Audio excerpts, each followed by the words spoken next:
Hello दोस्तों।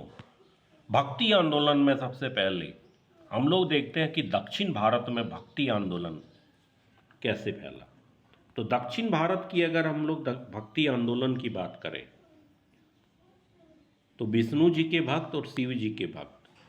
तो विष्णु जी के भक्त अलवार संत कहलाए और शिव जी के भक्त नयनार संत कहलाए।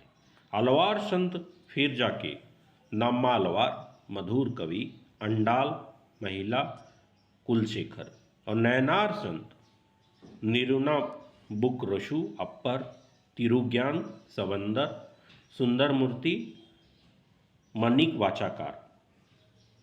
भक्ति का वास्तविक विकास 7वीं और 12वीं सदियों के मध्य दक्षिण भारत में हुआ।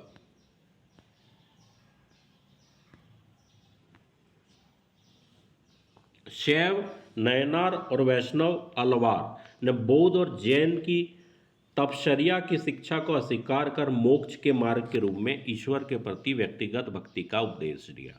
उन्होंने जाति प्रथा को अस्वीकार कर दिया तथा स्थानीय भाषाओं का उपयोग कर ईश्वर के प्रति व्यक्तिगत प्रेम एवं भक्ति का संदेश दक्षिण भारत के विभिन्न भागों में फैलाया। अलवार और नयनार। अलवार का अर्थ ज्ञानी व्यक्ति होता है।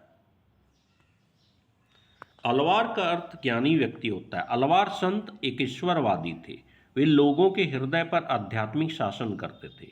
अलवार संतों का मानना था कि विष्णु भक्ति एवं पूजा से ही मोक्ष की प्राप्ति हो सकती है। 12 अलवार संत हुए, उसमें से तिरुमई, अंडाल, पेरिलेवार, तिरुमिलाई अलवार, पोयगई, भुत्तार, नामालवार, कुलशेखर, पेलवार, तोंडर दी पोडी, तिरुपान, मधुर कवि। अलवारों में एकमात्र संत अंडाल थी, महिला संत। शिव जी के भक्त को नयनार कहा जाता था। इनकी संख्या 63 बताई गई जाती है। इसमें तिरुना उकारोशु, तिरुज्ञान सबंदर, सुंदर मूर्ति, अमनिक वाचगार प्रमुख थे। शैव संप्रदाय के अंतर्गत परिणीत भक्ति गीत तिरुपाइडियम तिरुमुडे कहे जाते। इनकी संख्या 11 है।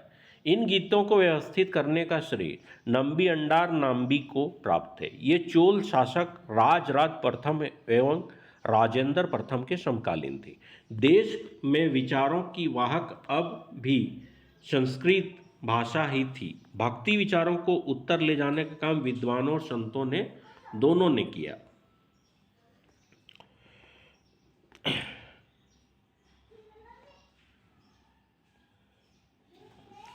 उसके बाद हम लोग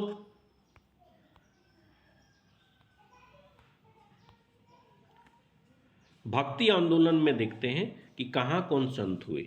तो सबसे पहले देखिए गुरु नानक 15वीं से 16वीं शताब्दी पंजाब में, सुंदरदास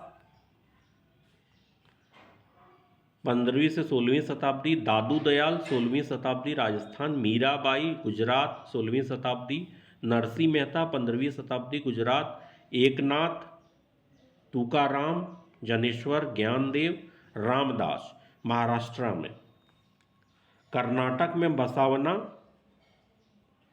नामदेव, माधवाचार्य, मणिक वाचागर, केरल में शंकराचार्य 11वीं से 12वीं शताब्दी, नम्मालवर केरल में 9वीं शताब्दी, निम्बकाचार्य 12वीं शताब्दी तमिलनाडु में, पुरंदरदास आंध्र प्रदेश में 15वीं 16वीं शताब्दी, रामानुजाचार्य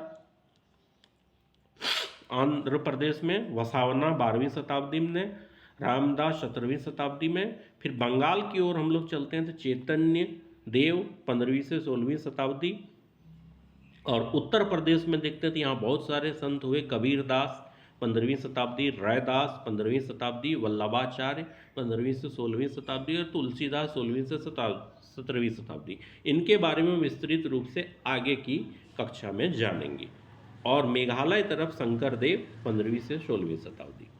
प्रमुख संत और उनके मत भी अलग अलग थे। जैसे अद्वैतवाद का शंकराचार्य ने किया, विशिष्टाद्वैतवाद का रामानुजाचार्य ने किया, द्वैताद्वैतवाद का निम्बकाचार्य, शुद्धाद्वैतवाद वल्लभाचार्य, द्वैतवाद माधवाचार्य, भेदावाद भास्कराचार्य, शैव विशिष्टाद्वैत श्रीकंठ, अचिंत भेदाभेदवाद बलदेव, वीर शैव विशिष्टाद्वैत श्रीपति, अभिभाद्वैत विज्ञान भिक्षु। अगर हम लोग संप्रदाय की बात करें तो रामानुजाचार्य श्री संप्रदाय, माधवाचार्य ब्रह्म संप्रदाय, वल्लभाचार्य रुद्र संप्रदाय, संत लालदास लाल पंथ, गोविंद प्रभु महानुभाव पंथ, एकनाथ तुकाराम ज्ञानदेव वरकरी संप्रदाय, रामदास बोस धरकरी संप्रदाय, माधवाचार्य हरियाली संप्रदाय, शंकरदेव महापुरुषोही संप्रदाय, निम्बकार सनक संप्रदाय, स्वामी हरिदास सुखी संप्रदाय, जगजीवन साहब सतनामी संप्रदाय, चंडीदास बाउल संप्रदाय, पुरंदरदास दासकूट संप्रदाय, नित्यानंद गोस्वामी